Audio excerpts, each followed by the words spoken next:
What's up everybody, Gen X Dividend Investor here. In this valuable video, I share the best ways to grow your Dividend Snowball into a compounding wealth-creating beast. But first, please show your support by hitting that thumbs up button, subscribing if you haven't yet, and clicking that bell notification. Now, a goal most of us have is to create a stream of passive dividend income that eventually turns into a river. And one of the best ways to accomplish that is by ensuring that you have enough financial education encompassing dividends, drips, CAGRs, brokerage account types, etc. Unfortunately, most people have never heard of how dividend snowballs can compound over time and just instead think that the only way you can make money in the stock market is if you buy low and sell high. Like literally yesterday, I was having lunch with a relative of mine and I was asking her what she likes to invest in, and she said she didn't really invest. I asked her if she'd ever considered owning great companies via the stock market, and she said that she did actually have a work 401k that she'd been putting some money into over the years, but it didn't really feel like something that she could count on since she knew nothing about selling stocks.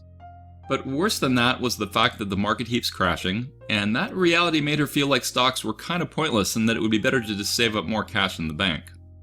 Her response gave me an opportunity to teach her about how dividends work and how interest rates in banks are good right now but historically have sucked relative to inflation, so just holding cash often means your buying power is slowly going down over time. I also explained that even though nothing in investing was guaranteed, many of the companies I invest in, like McDonald's and Procter & Gamble, have managed to pay out and increase their dividend payouts over multiple decades. She thought that the dividend payout would crash if the market crashed, and so I explained how the company's board of directors are the ones that vote on if the dividend should change, rather than it being directly tied to the stock market price. And as long as people keep going to McDonald's, then I'm pretty sure McDonald's will keep paying their owners a portion of the profits in the form of a dividend. So my retirement strategy was to buy and hold and to collect dividends as time goes on, dividends which would pay all my bills, as opposed to needing to sell shares to get money to make it through retirement. That whole concept was totally foreign to her, and she admitted it sounded far more compelling of a path than what she was thinking she'd need to do with her 401k. I also explained that it takes a lot of money before your portfolio can generate enough dividends to cover all your expenses, but you could also do a hybrid approach of getting some dividends and selling some shares. Whatever you do, the key was to keep investing in quality assets rather than just hold cash in the bank. Anyways, this lunch discussion I had highlights why I feel that learning is one of the best ways to grow your dividend snowball. Of course, there are lots of ways you can learn, from reading blogs and books to joining online chat communities like my free dividend Discord to taking online courses. I've never actually taken an online course myself, but I see how it could be helpful to have all the information presented concisely and in a consumable format. I've had a few people ask me to create a dividend investing course, but I've never prioritized doing one, so please leave me a comment telling me if that's something you'd like me to do. Other benefits of learning include potentially being able to avoid paying a financial advisor to guide your investments. Now, some people would benefit from a good financial advisor, but not everyone.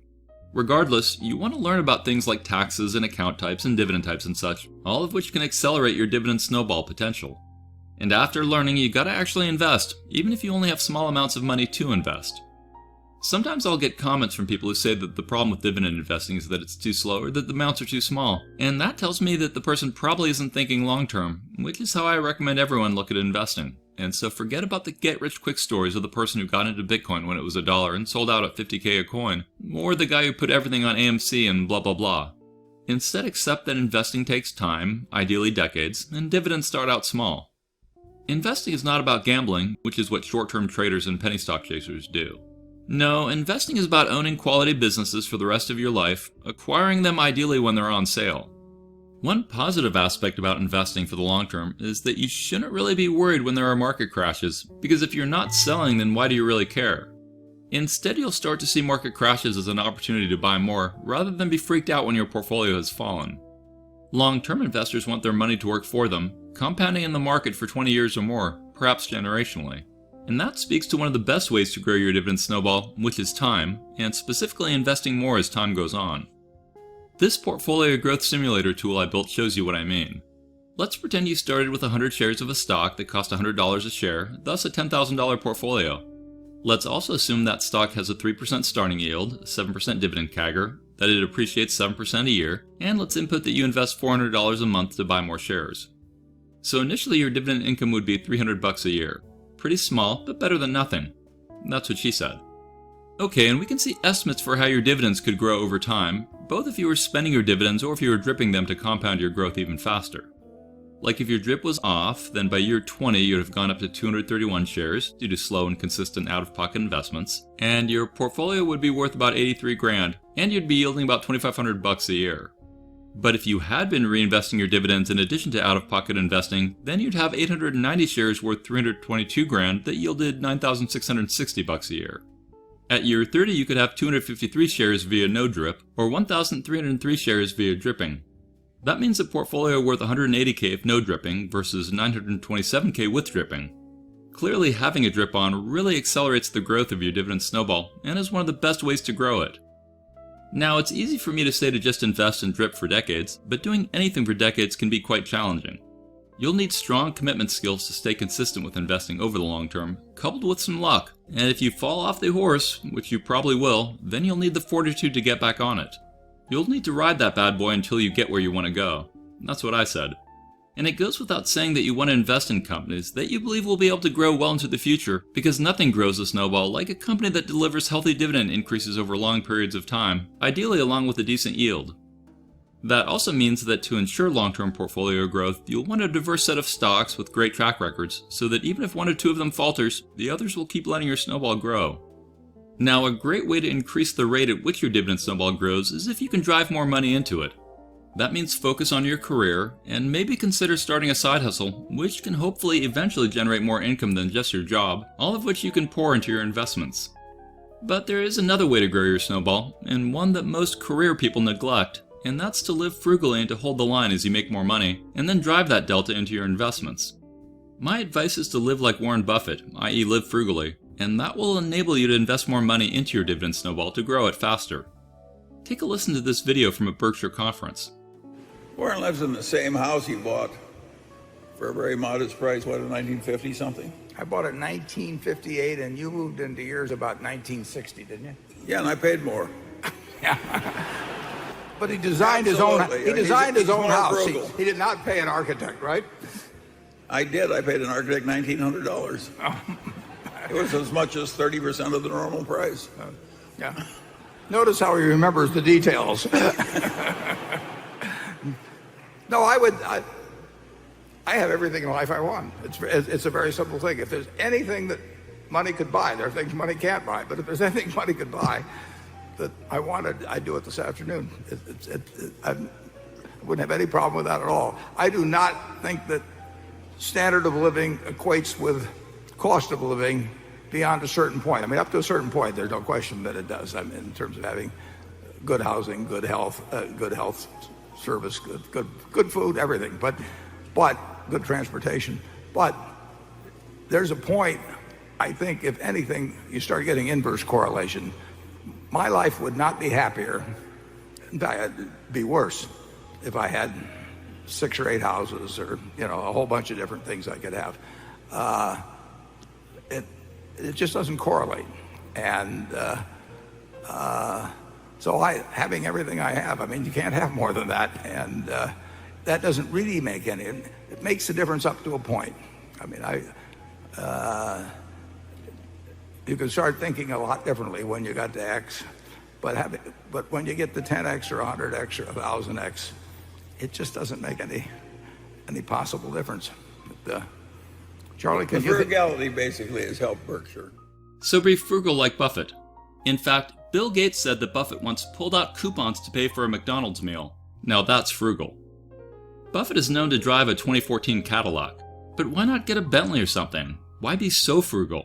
Well, it's because he has no need for a luxury car. Instead, he just wants a safe car that works. Plus, he doesn't want to trade the amount of time it would take to buy a new car and come up to speed with how everything works versus using that time in other endeavors. Buffett focuses on needs, not wants, and a lifetime of living frugally has helped him invest more and compound faster. In fact, I just read this article that Buffett and his wife were at a retreat for billionaires, and she was overheard complaining about the $4 price for a cup of coffee. Buffett's wife reportedly said that she could get a pound of coffee for the same price elsewhere. And she's married to the 6th wealthiest guy in the world, and they have a cool $114 billion. That's impressive, but what's even more impressive is that Buffett's given away over $50 billion in his life, putting him to the top of America's most generous philanthropists, and he'd be at number 3 on the worldwide wealth list if he had not donated that money. My guess is that the majority of people watching this video could live more frugally, and even though for a short period of time you'd probably feel like you're missing out on things you wanted, hedonic adaptation says that you'd quickly come to find happiness at your new level of frugality. Hedonic adaptation is the observed tendency of humans to quickly return to a relatively stable level of happiness despite major positive or negative events or life changes. According to its theory, as a person makes more money, expectations and desires rise in tandem, which results in no permanent gain in happiness, or at least not a huge permanent gain. What one author said was that some of us have our thermostat set to happy, some are set to depressed, meanwhile others are somewhere in between. When we experience a major event, say winning the lottery or becoming paralyzed, our thermostat may temporarily swing up or down, but over time it returns to its usual setting, or at least close to it. Eventually the thrill of winning the lottery will itself wear off. As lottery winners become accustomed to the additional pleasures made possible by their new wealth, these pleasures should be experienced as less intense and should no longer contribute very much to their general level of happiness. I don't know about you, but I'm not thinking about the lottery when they talk about intense pleasures. I'm obviously thinking about that Altria hike next month. TLDR, winning a lottery may not be enough to boost happiness long term. Still, it's pretty fun to imagine what that money could be used for, a mental state some psychologists say is perhaps the best reason to play the lotto in the first place, because playing with expectations of winning is silly. There was a fascinating study done of lottery winners and paraplegics to determine if happiness is relative. What they found was that sometime after winning their money, lottery winners weren't all that much happier than people who hadn't won, and accident victims weren't anywhere as unhappy as the researchers had assumed. They also concluded that, number one, much of happiness exists outside of objective life circumstances, i.e. your attitude and perspective mean a lot more than what actually happens. Number two, we're prone to a contrast effect. Events in our lives don't have set values, they're compared to other events. So winning the lottery is such a big deal that it can actually make other good things in a winner's life less enjoyable. And number three, we're also prone to habituation. Simply put, we can get accustomed to nearly anything, no matter how good or bad. After time, a wheelchair might not seem so bad, and $1 million might lose some of its luster. So my point is that if you decide to start living more frugally, then it might be annoying at first for missing out on certain things you want, but soon you'll probably change and it won't seem quite so hard. And heck, you might actually end up becoming happier than you were before you went down the frugality path, as you realize you're securing a better future for yourself, and you come to appreciate a more minimalistic life. That being said, my wife sometimes says that I'd be happy being a monk, which is an exaggeration but also might help you understand my take on things. And besides, living a bit more frugally isn't a major life change, like becoming a paraplegic is. Interestingly, there was a broader study done about happiness which somewhat countered the previous study, as this one ultimately found that having more money makes people less stressed and more satisfied with their life. So money might not completely buy happiness, but it buys a lot of things that make the pursuit of happiness easier. Anyways, there are lots of things you can do to become more frugal, which includes analyzing your expenses over the last year and cutting where you can, buying in bulk at places like Costco, meal prepping rather than eating out, leveraging free or cheap things in places and activities, having inexpensive hobbies, living a healthy lifestyle, etc. And then with all the money you aren't wasting on stuff, you can then use that to invest more into your dividend snowball. Okay, and moving on, another way to grow your snowball, kind of like the frugality one, is about not taking on bad debt, since bad debt acts as an anchor to your ability to grow faster. If you can become more financially prudent, you can practice more restraint from spending money on your credit card that you can't pay off, restraint from buying something you don't really need, then all that will increase your ability to invest in good dividend-yielding assets, which in turn will grow your snowball faster. Instead of taking on a huge car loan, just get a Toyota Corolla or a Honda Civic or something cheap and safe that gets decent mileage.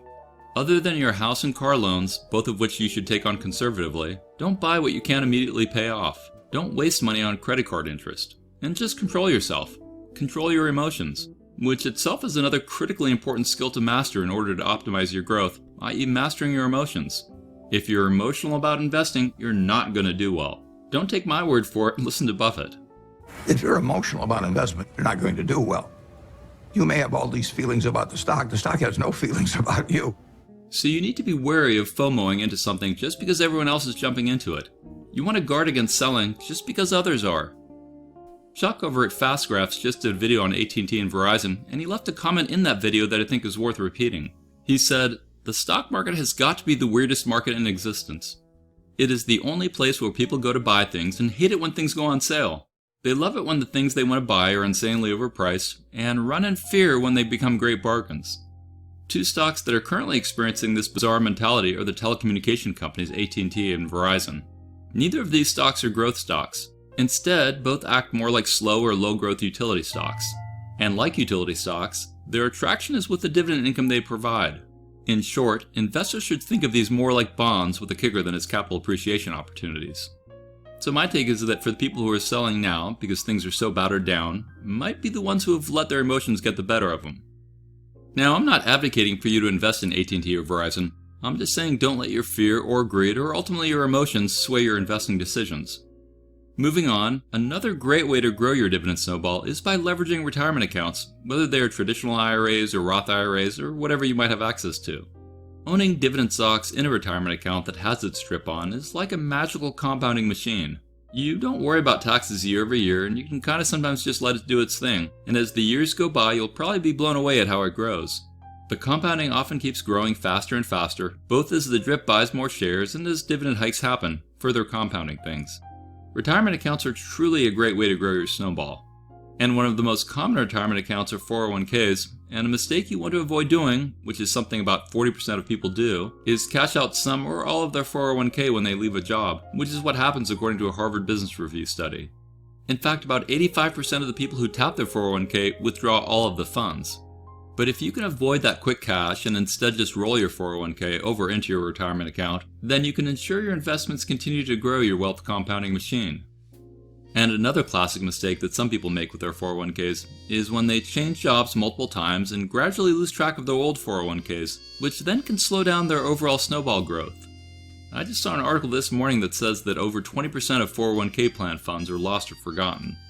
Sometimes 401k statements are sent to old email addresses or to old house addresses, and sometimes things don't get forwarded to you. In fact, in 2021, they found that there were nearly 25 million forgotten 401k accounts worth about 20% of all 401k assets in the US, and the average forgotten 401k account balance was around 55 grand. Sometimes those forgotten 401k accounts have administration fees simply to keep the old 401k account open, which is part of the reason why consolidating 401k plans can be a smart move towards growing your snowball, let alone the obvious benefit of moving your old assets into the dividend-bearing stocks you want. Now, I'm sure that some of those forgotten accounts weren't actually forgotten, but were just left in place for a variety of reasons. But I'm also sure that some were forgotten, and if you're one of those people that has left a 401k behind, then it might benefit you to know that I found that there's a website called unclaimedretirementbenefits.com, which is supposedly a national registry of unclaimed retirement plans. I was surprised it wasn't a .org, so I did a quick search and found multiple sources talking about it, including Investopedia and CNBC, so I'll link their articles in this video's description so you can determine if it's the site you want to check. Anyways, beyond checking for your old 401ks on that site, you could also try contacting your old HR department and/or look at any old statements you might have. Whatever you do, don't let old 401ks die off in the void. So hopefully now you've got a better handle on the best ways to grow your dividend snowball. And with that, I'd normally do a shout out of my newest Patreon aristocrats and kings, but I'm all still sold out. I would like to recognize my all-star Patreons, i.e. those patrons that have been signed up to me for over a year and continue to stay on board. I do recommend that everyone out there consider using my Seeking Alpha affiliate link, which usually gives you some extra perks when you use it and sign up to their service. I really value how their premium membership lets you read all the articles, which I find very useful to be able to do. I personally paid for Seeking Alpha Premium for multiple years, and now I'm grateful that they've agreed to sponsor me when I talk about them. Whatever you do, please consider hitting that thumbs up button, subscribing if you haven't yet, and clicking that bell notification. And I highly recommend that you join my free Dividend Discord chat server, which has over 10,000 dividend investors on it from 76 countries around the world. Thanks for watching, stay positive, and I'll talk to you again real soon. I am not a financial advisor, and these videos are for entertainment, inspiration, and educational purposes only. Investing of any kind involves risk. I am only sharing my opinion with no guarantee of gains or losses on investments.